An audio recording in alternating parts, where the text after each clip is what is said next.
Hello. ഇന്ന് ഉച്ചയ്ക്ക് ശേഷം ഷോപ്പിൽ പോയില്ല.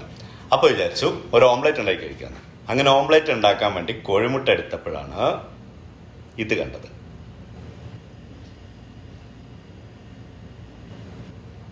ഡയലോഗല്ല കേട്ടോ, ഇതിൻ്റെ പ്രൊഡക്ഷൻ ഡേറ്റും എക്സ്പയറി ഡേറ്റും ആണ്. പ്രൊഡക്ഷൻ ഡേറ്റ് എന്ന് പറഞ്ഞാൽ മേ ബി കോഴിമുട്ട ഇട്ട ഡേറ്റ് ആയിരിക്കും അല്ലേ? ആയിരിക്കും. ഓക്കെ. അപ്പോൾ ഈ എക്സ്പയറി ഡേറ്റ് എങ്ങനെ തെറ്റിയിട്ട് ഇവിടെ ഏതെങ്കിലും കടയിൽ നിന്ന് പിടിച്ചാൽ ഭയങ്കര ഫൈനാണ് കേട്ടോ. 5000, 10000 അങ്ങനെയൊക്കെയാണ്. അപ്പോൾ ഇത് കണ്ടപ്പോൾ ഒരു കാര്യം ഓർമ്മ വന്നത്. നമ്മുടെ നാട്ടിലൊരു ദിനേശ് ചേട്ടനുണ്ട്.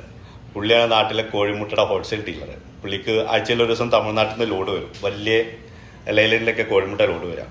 അങ്ങനെ അത് ഇറക്കുന്ന സമയത്ത് ഈ കോഴിമുട്ട ചെറിയ ചെറിയ ക്രാക്കുകളൊക്കെ ആവും. പൊട്ടല്ല, ചെറിയ ചെറിയ ക്രാക്ക്. അപ്പോൾ പുള്ളി അതൊക്കെ എടുത്തിട്ട് ഇങ്ങനെ മാറ്റി വെക്കും. അങ്ങനെ സെലക്ട് ചെയ്ത് അങ്ങനെ മാറ്റി വെക്കും. അന്ന് ആ ഒരു ട്രാക്ക് നമ്മളൊരു 5 മുട്ടയുടെ കാശയാണ് ആ ഒരു ട്രാക്ക് വരുള്ളൂ. അന്നത്തെ ദിവസം അത് നമ്മൾ വാങ്ങിക്കും. നമ്മളല്ല കേട്ടോ, ഒരുപാട് പേര് അത് വാങ്ങിക്കും. അപ്പോൾ അന്നത്തെ ദിവസം വീട്ടിലെല്ലാവർക്കും ഡബിൾ ഓംലെറ്റ് ആയിരിക്കും. അതുവരെ ഒരു വലിയ ഓംലെറ്റ് ഉണ്ടാക്കിയിട്ട് പീസാക്കി തന്നിരുന്നത് അന്ന് എല്ലാവർക്കും ഡബിൾ ഓംലെറ്റ്.